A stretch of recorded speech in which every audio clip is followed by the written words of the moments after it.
देख पाएंगे। और कल वो आदमी मिलेगा और कहेगा कि कल क्या हो गया था, वजहबात भागे जाते थे, नमस्कार की उत्तर भी न दिया। आप कहेंगे मुझे कुछ हो नहीं, मैं देख नहीं पाया। वो आदमी कहेगा आंख आपकी बिल्कुल मुझे देख रही थी। आप कहेंगे जरूर आप आंख के सामने रहे होंगे, लेकिन मेरा ध्यान आंख पर नहीं था। शरीर की भी वही इंद्री काम करती है जिससे ध्यान हो, नहीं तो काम नहीं करती। शरीर की इंद्रियों को भी सक्रिय करना हो तो ध्यान से ही सक्रिय होती है, वो अन्यथा सक्रिय नहीं होती। आंख तभी देखती है जब भीतर ध्यान आंख से जुड़ता है, अटेंशन आंख से जुड़ती है। कान तभी सुनते हैं जब ध्यान कान से जुड़ता है। शरीर की इंद्रियां भी ध्यान के बिना चेतना तक खबर नहीं पहुंचा पाती। ठीक ऐसे ही भीतर के जो 7 चक्र हैं वे भी तभी सक्रिय होते हैं जब ध्यान उनसे जुड़ता है। संकल्प का चक्र है आज्ञा।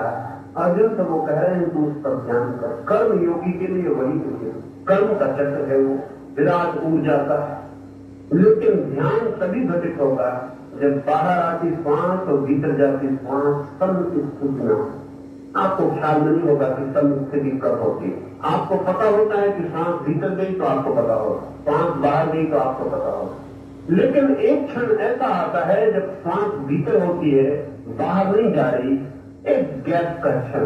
एक क्षण ऐसा भी होता है जब सांस बाहर चली गई और अभी भीतर नहीं आ रही, एक छोटा सा अंतराल। उस अंतराल में चेतना बिल्कुल ठहरी हुई होती। उसी अंतराल में अगर ध्यान ठीक से किया गया तो आज्ञा चक्र सक्रिय हो जाए, और जो ऊर्जा आज्ञा चक्र को सक्रिय कर दे तो आज्ञा चक्र की हालत वैसी हो जाती जैसे कभी आपने सूर्यमुखी के फूल देखे हो, सुबह सूरज नहीं निकला, ऐसे लटके रहते हैं जमीन की तरफ, उदास मुरझाए हुए, पखड़ियां बंद जमीन की तरफ लटके हुए। फिर सूर्य निकला और सूर्यमुखी का फूल उठना शुरू हुआ, खिलना शुरू हुआ, पखड़ियां फैलने लगी, मुस्कुराहट छा गई, नक फूल पर आ गया, रौनक ताजगी फूल जैसे जिंदा हो गया। जिस चक्र पर ध्यान नहीं है वो चक्र उल्टे फूल की तरफ मुरझाया हुआ पड़ा रहता है। जैसे ध्यान जाता है, जैसे सूर्य ने फूल पर चमत्कार किया हो, ऐसे ही ध्यान की किरणें चक्र को फूल को ऊपर उठा दे।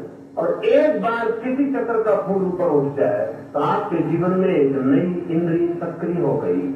आपने भीतर की दुनिया से संबंध जोड़ना शुरू कर दिया और ध्यान उसी समय प्रवेश कर जाएगा जब श्वास कम होती, न बाहर न भीतर, बीच में ठहरी होती। न तो आप ले रहे होते न छोड़ रहे होते। जब श्वास दोनों जगह नहीं होती, ठहरी होती है, उस क्षण आप करीब करीब उस हालत में होते हैं जैसी हालत में मृत्यु के समय होते हैं या जैसी हालत में जन्म के समय होते हैं।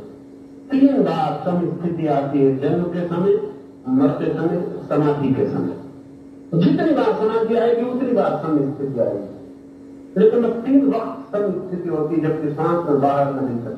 इस स्थिति में क्यों चेतना भीतर जा सकती है? क्योंकि जैसे ही श्वास बाहर भीतर नहीं होती, जगत से सारा संबंध स्थिर होता है, ठहर जाता है।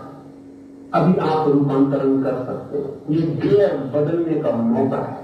न्यूट्रल में पहुंच गया गियर। आप गाड़ी चलाते हैं तो आप सीधे एक गियर से दूसरे गियर में नहीं बदल सकते, न्यूट्रल में डाल देते हैं गियर को पहले, फिर दूसरे गियर में बदलते हैं।